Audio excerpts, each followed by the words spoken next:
Hello, I'm Fortune editor Clifton Leaf. At the core of every workplace is the workforce, the people who make it all happen.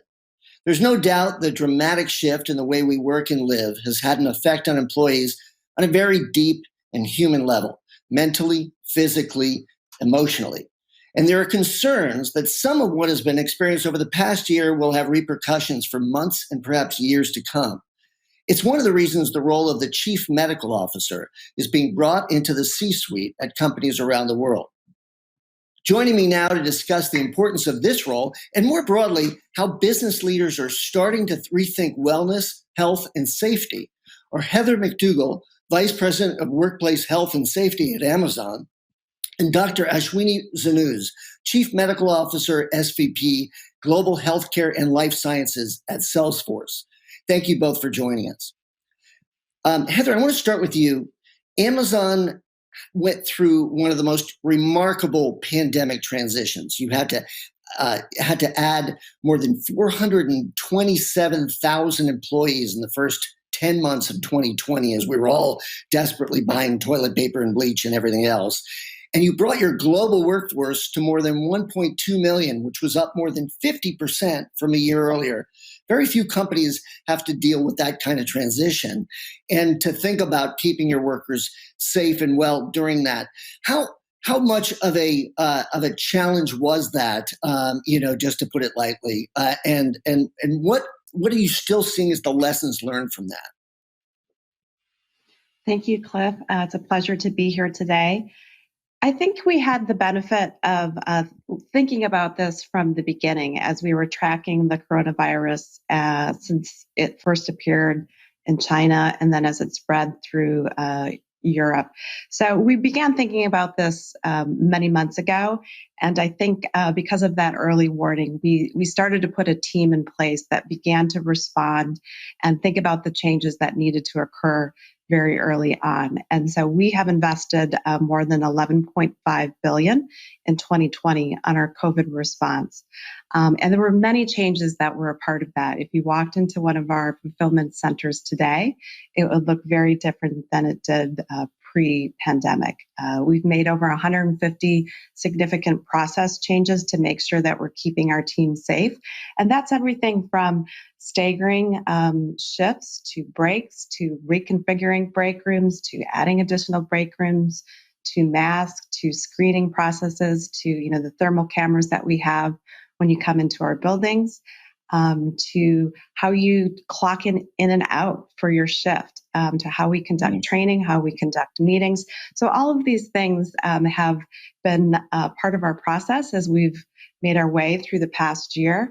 For my team, for the workplace health and safety team at Amazon, safety has always been our top priority. And it has at Amazon as well, but it's been just super great. I'm super proud of our response and how we've all come together to think every day about, are we doing enough, and how do we use technology, and how do we use innovation, which is so important for the size that we are and the ability to scale globally, to think about how we use those tools throughout our operations. And we've had lots of folks who have really stepped up to help us there. So, Ash, your job has also changed a lot. We were talking earlier about the fact that you were kind of hired to think differently about healthcare more broadly and how Salesforce could play a role. And you find yourself suddenly, having to deal with your own employees and getting that to the finish line. How'd you manage that? Thanks, Cliff. Thanks for having me on.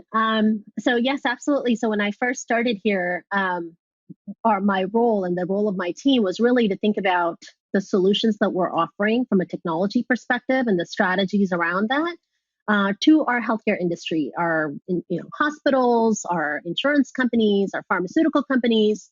And a year or so into my role, the pandemic started.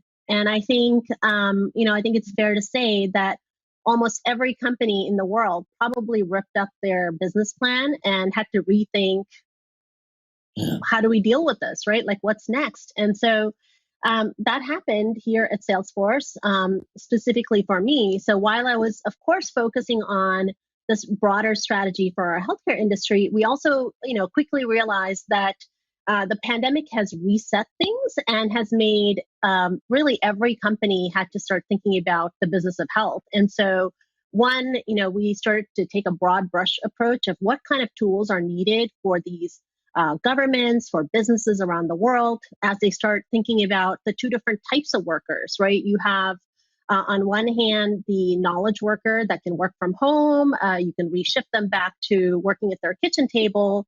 And then you've got these frontline workers, your nurses, your teachers, your grocery store workers, your food deliverers that have a completely different experience during this pandemic. And so we were thinking about what are the types of solutions that are needed to make the lives easier as we go through this pandemic. And then, last but not least, how do you bring all of these conversations back to our own workplace as we're thinking about the tools that are needed for our own employees, for their families and the communities that they live in? So really, I think my scope has changed quite significantly over the past year or so to sit at the table and think through these things with different leaders at the company. Yeah, I've had so many conversations with business leaders who say that the conversation has changed from the business of business to the business of health. Prior to the pandemic, there was perhaps no better paragon of the business of business in terms of extraordinary efficiency and the supremacy of your logistics than Amazon. Of course, it became famous for delivering things with lightning speed. But a lot of those processes suddenly came under fire during the middle of the pandemic because people had to be close together to sort of accomplish them. So you found yourself at the with some criticism and including some lawsuits recently from New York State and others. How is that it changed how you're doing your business, if it has, and also more importantly, are we going to be ever getting to a place where we won't lose efficiency in order to sort of make sure that people are safe, Heather? Well, first of all, I like to say that there's the speed of business, there's Amazon speed, and then there's Amazon in a pandemic speed. So I've been at Amazon for nearly 2 years, and I've been just incredibly impressed by their leadership principles, two of which are bias for action and ownership. And I've seen so many leaders step up and really help contribute to how we keep our employees safe, whether that's our on-site testing, where we can test 70,000 associates a day on site through our own labs that were developed in response to this crisis, to our engineers and robotics professionals who have developed tools like something we call the distance assistant, which uses a TV monitor, a computer, and a camera to give employees real-time feedback on whether they're maintaining 6 feet social distance. So we're able to make sure that we have social distancing occur within our operations where people are working. But there's still this desire for people to walk, out of a break room, for example, and chat with a coworker. And those are the times where we need to remind people of the importance of social distancing. So as they walk by this TV screen, it shows them with a green circle around them if they're keeping that 6 feet,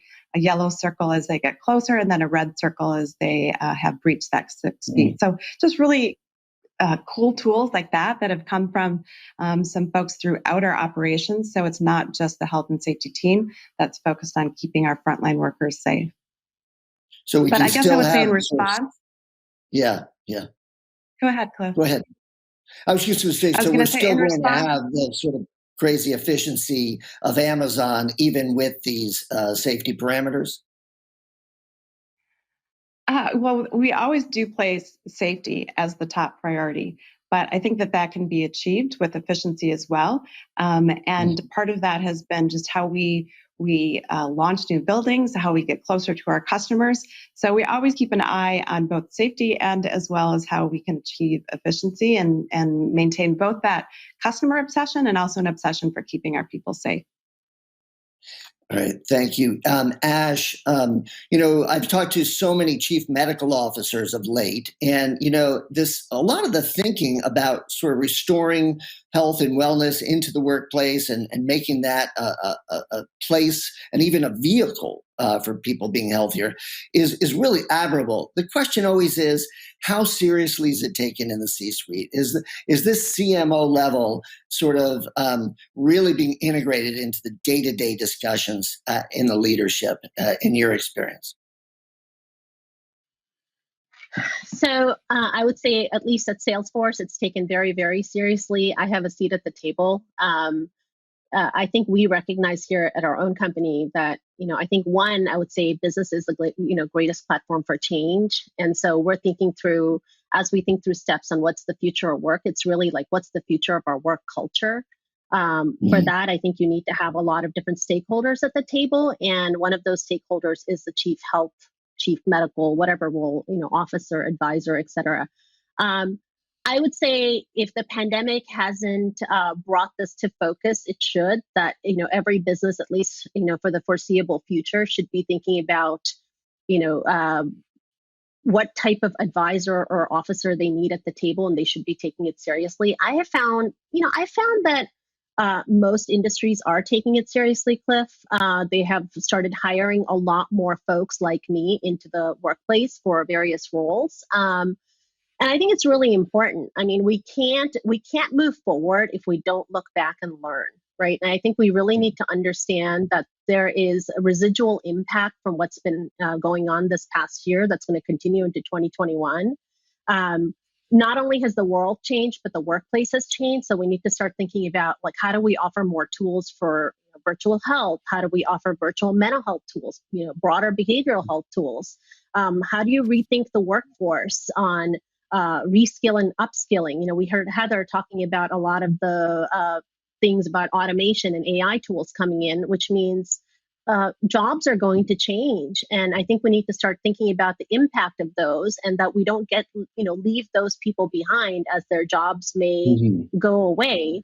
And so I think all of these discussions require a broader stakeholder team and the executive leadership to come to the table and say, like, what does our future look like? And I'll just end by saying the future is bright. I don't think we have to go back to the way things were.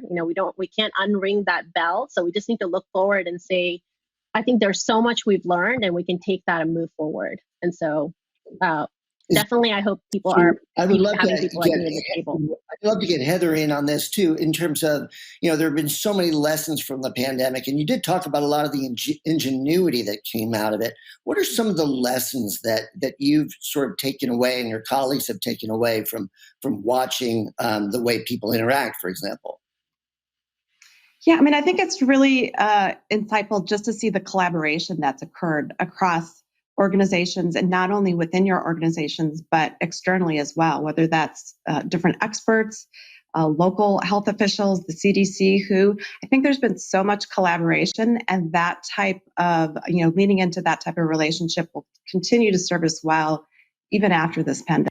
But I'm super proud of the work that our essential workers have played, and that we're an employer that's been adding jobs at this time. So it's wonderful to see some of the things that have grown out of this. And I encourage anybody who has questions about, you mentioned a lawsuit, to look at our complaint that we filed, and it kind of walks you through the timeline of our efforts to keep our employees safe. Well, thank you both so much. Fascinating conversation, Heather and Ash.